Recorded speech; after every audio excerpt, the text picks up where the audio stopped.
குடும்பமானது இருக்கு, ஒரு கஷ்டமான ஒரு சூழ்நிலையில் அந்த குடும்பமானது இருக்குங்கிறது தெரிகிறது. ஆனா சன்னியாசிகளும் சரி மகான்களும் சரி ஒரு வீட்டை விட்டுட்டு அடுத்த வீட்டுக்கு போய் பிக்ஷை கேட்கறதுங்கிறத வச்சுக்கவே மாட்டான். ஏன்னா சன்னியாசிகள் ஆகட்டும் பிரம்மச்சாரிகள் ஆகட்டும் இல்ல வேற யாராலும் ஆகட்டும் அவளோட பெரிய மகான்கள் ஆகட்டும் அவளுக்கு பிக்ஷை போடும்போது நம்மளுடைய கர்மாவானது அழிஞ்சு போறது. எதுக்கு சன்னியாசிக்கு பிக்ஷை போடணும்? சங்கரவனத்துல நம்ம பிக்ஷாவந்தனம் பண்றோமே, சிங்கேரியிலையும் காஞ்சியிலையும் பிக்ஷாவந்தனம் பண்றோமே. பிக்ஷாவந்தனம் பண்றதுனால என்ன பலன்னு கேட்டாக்க நம்மால கொடுக்கப்பட்ட அந்த பிக்ஷையே அவ பயத்துல அது போச்சுன்னு சொன்னாங்க. ஒரு பருக்க அரிசிக்கு அவ்வளவு கருமா கழிஞ்சு போறது.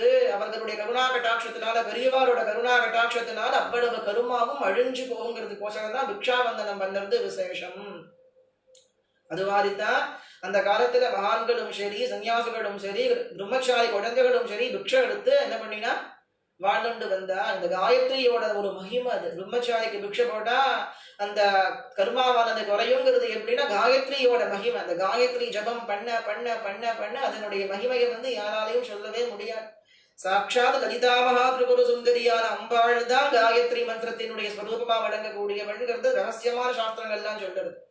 அப்படி அவளுடைய மகிமை, அவளை உபாசனை பண்றவாளுடைய மகிமை அது. அதனாலதான் சன்னியாசிகளும் சரி யாரா இருந்தாலும் ஒரு கிரகத்துல அவ கஷ்டப்படுறாளோ சுகப்படுறாளோ அது அவளுக்கு கணக்கு கிடையாது. அவ என்ன பண்ணுவா, எல்லா கிரகத்து முன்னாடி இருந்து கொண்டு பிக்ஷை கேட்கறதுங்கிறது அவளுடைய ஒரு வழக்கம். அது அவர்கள் மீறக்கூடாது. சாட்சாத் பகவத் பாதாலும் பாலசங்கரனும் என்ன பண்ணினார்னு கேட்டாக்க அது போல